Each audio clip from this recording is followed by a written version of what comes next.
Bom dia, meus amados. Hoje é segunda-feira, dia 24/6, e estamos fazendo a leitura dos Salmos 95, 96 e 97.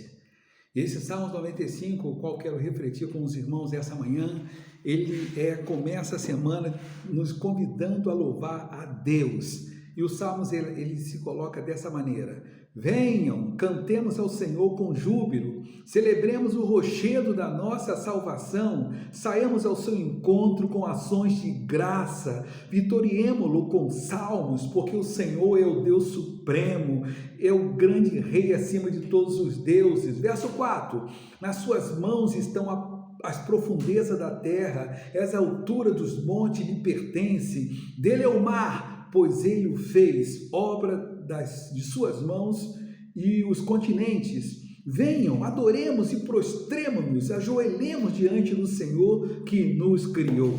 Não existe uma outra forma mais alegre de começarmos essa segunda-feira, igreja, nos deparando com esses salmos, que ele faz parte de um compêndio de 6 salmos, do 95 ao Salmo 100 foram escritos, você perceberá que são salmos de adoração, de louvor, de engrandecimento, de exaltação, e esses salmos, ele é feito uma alusão a uma procissão. É como se o povo estivesse peregrinando em direção ao templo, em direção, como você fez ontem à noite, para adorar o Senhor, foi em direção a Sibe, e foi uma noite de adoração, de louvor, de engrandecimento.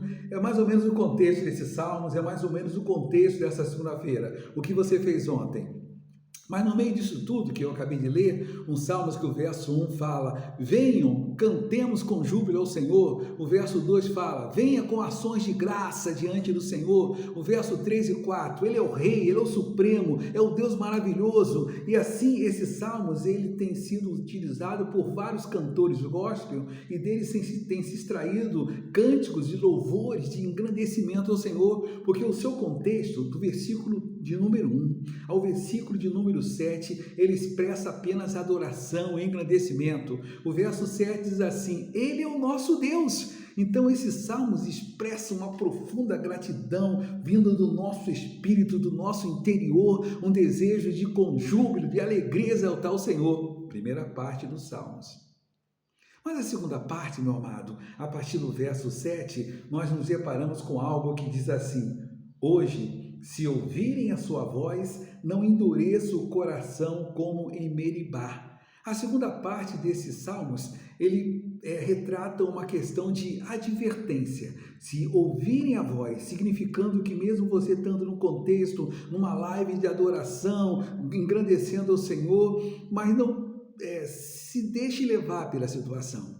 Porque mesmo aqueles que estão adorando, que estão engrandecendo, que estão servindo, há um determinado momento que você precisa estar atento, que poderá haver um puxão de orelha, uma advertência para você não pensar que a vida cristã é oba-oba, é só adorar, só cantar, só tocar, só estar à frente, mas há um determinado momento que sabemos que a espada corta dos dois lados, e mesmo aquele que está na frente adorando, às vezes precisa se acertar, precisa se consertar. E o versículo de número 8 fala assim: não endureça o coração, como naquele dia aconteceu no deserto, dizendo que haverá determinado momento que mesmo o povo que adora, que canta com júbilo, ele precisará se confessar, ele precisará se arrepender, ele precisará ser tratado pelo Espírito Santo de Deus, e precisará entender que não podemos nos colocar diante do altar apresentando um culto, uma adoração que não seja produto, não seja uma realidade daquilo que estamos vivendo.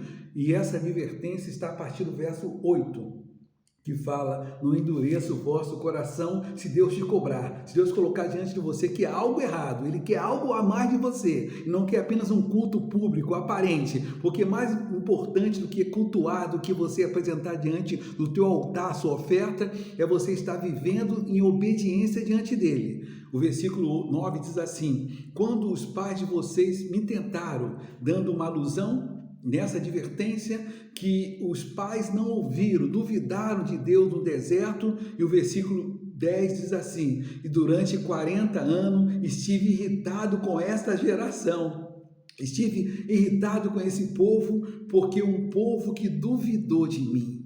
Então, meu amado, Coloque-se diante de Deus em adoração. Seja a tua vida, o teu andar diante de Deus, um andar de que a cada momento você preste ações de graça a Ele, agradeça a Ele diante de todas as coisas, mas esteja com o teu coração aberto, para que se houver uma advertência do Espírito Santo, você possa ter uma atitude de contrição, de arrependimento, porque o texto diz que por causa da desobediência e da dureza de coração, durante 40 anos estive irritado com essa geração e disse: esse povo que não gosta de se desviar, ou melhor, esse povo que gosta de se desviar, esse povo que não deu atento à minha voz, e por isso jurei na minha ira que eles não entrarão no meu descanso. O descanso que está dizendo aqui foi o povo ter ficado durante 40 anos no deserto, porque se rebelaram contra Deus, não ouviu a palavra, não se quebrantou quando era para se quebrantar. Tenha você uma semana de júbilo, de adoração, mas esteja atento a ouvir a voz de Deus